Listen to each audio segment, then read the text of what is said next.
Hello, everybody. Scott Golden here with the AEW Rampage show for review for the 1st of October 2021. Not exactly the banner show that they've been having. I know a lot of people are a fan of some of the stuff that they've put on the show, and I know as I've kind of kept up with wrestling social media and other such things that a lot of people are into. The matches as it relates to um, kind of a continuation of the um,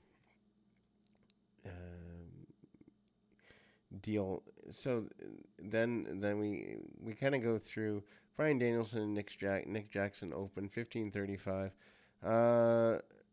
They show a brief rundown of the six-man tag from last week before the match begins. Jackson works the side headlock and Danielson takes him down with a shoulder tackle. Jackson tries to get up and mess with cold spray.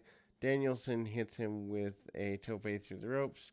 Danielson hits a shotgun dropkick off the top and claws away at Jackson's face. And then puts him in the Dragon Sleeper, which is apropos. Jackson escapes and quickly exchanges forearms with Danielson before flooring the American Dragon with a rebound lariat. Crowd chants, "You're gonna get your head kicked in," and Jackson gets caught with a butterfly suplex. Danielson works over Jackson's arm and ties him in the ropes, lands a bunch of forearms, back suplex, near fall, and then Bryan continues to work over the arm. Bryan tortures Jackson's arm, bending it wrist and elbow, and then stepping on Jackson's arm. And a pin attempt. Jackson then mounts a comeback, but Danielson comes back and nails a bunch of forearms, chops, and kicks. Jackson then gets an arm drag on Danielson and dodges a drop kick in the corner. Dumps Danielson to the floor. Matt Jackson hits Danielson with a spear. And then we go picture-in-picture break.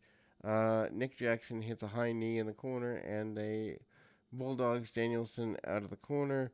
Jackson lands a bunch of kicks into Danielson's chest before he absorbs them and starts leaning into the kicks. Danielson gets up and spits in Jackson's face and battles him with kicks and chops. Danielson hits a flying clothesline and then lays into Jackson with heavy kicks to the chest, and the crowd chants yes. Round kicks to the head for the finale gets a near fall. Jackson slumps in the corner. Jackson then hits a couple of running drop kicks. Jackson comes out with a pair of super kicks, gets a near fall, goes for the 450 splash, and Danielson gets the knees up. And then there's the label lock. Jackson gets to the ropes and rolls to the apron. Danielson follows up and hits more kicks, and then hits the ring post with one of the kicks. Jackson then hits a super kick and a release German suplex on the ring apron. Danielson lands on his shoulder. Jackson follows up with a dive to the floor again. Back in the ring, Jackson locks on the sharpshooter. Danielson escapes to the ropes and rolls to the floor. Jackson then goes for a kick on Danielson, who ducks, and Jackson's kick he finds his own man Cutler. Danielson suplexes Jackson on the floor, then takes out Matt Jackson on the ring apron with a forearm. Nick Jackson rolls up Danielson for a 2 count, but Danielson comes back with a double chicken wing suplex in a series of elbow smashes and ultimately into the chest. Danielson then slaps the cattle mutilation on, gets the tap out, and a lot of people are in love with the match. I mean, it was fine, and you can tell that Bryan Danielson put it together because the psychology of the match makes more sense than most Bucks matches. Post-match, Kenny Omega and Adam Cole run out to check on Nick Jackson, and Christian and Jurassic Express follow out to make sure the Elite don't try to attack Danielson.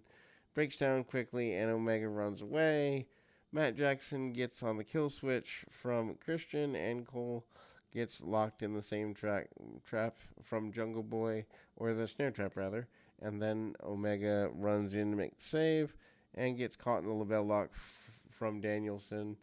Both Omega and Cole tapped out to Danielson and Jungle Boy. So, I mean, at least they're putting some decent push behind the baby faces. Hook and Powerhouse Hobb cut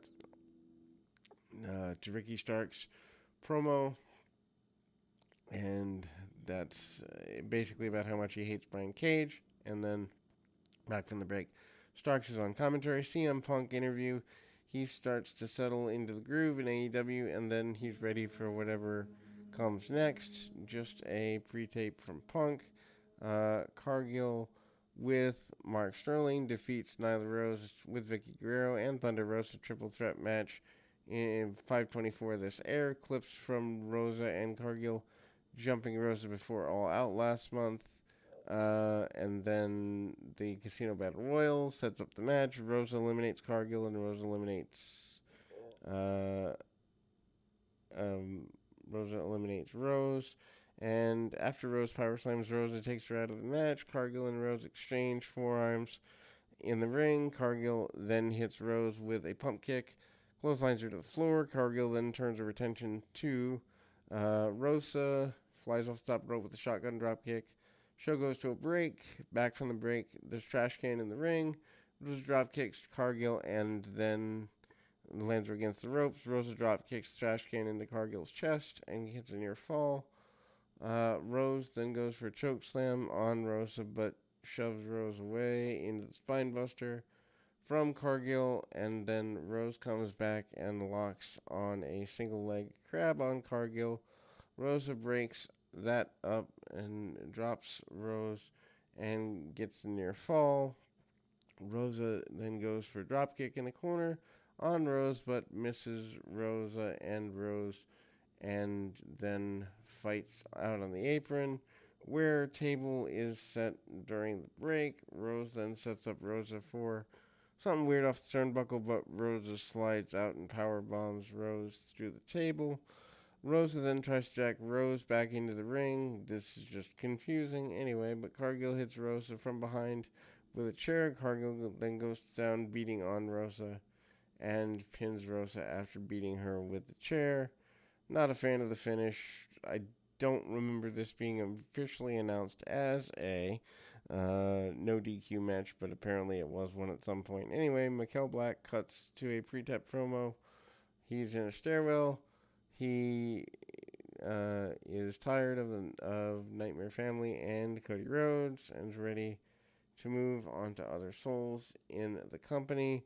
Sammy Guevara promo about the TNT title win. Guevara now has the classic belt, not the retired version. The second version that Darby Allin held. Dynamite rundown. Pac, Jon Moxley, Andrade, and Lance Archer are all announced for the Casino ladder match on Wednesday. 2 more will be announced later, plus the Joker comes the night of the show, which obviously means we probably get another debut. Mark Henry with a face-to-face promo. Evans and Matt Hardy face-to-face with Orange Cassidy. Cassidy, what's this match? What am I doing? Henry explains terms to Cassidy, and if he loses, he gets his head shaved. Oh, I guess I'm not going to lose then, is what he says. Then we go to the final deal here. We move to Starks puts his money on Jack Evans, despite the advice from Taz not to bet on wrestling, which is good advice. Cassidy tosses Evans around by the hair.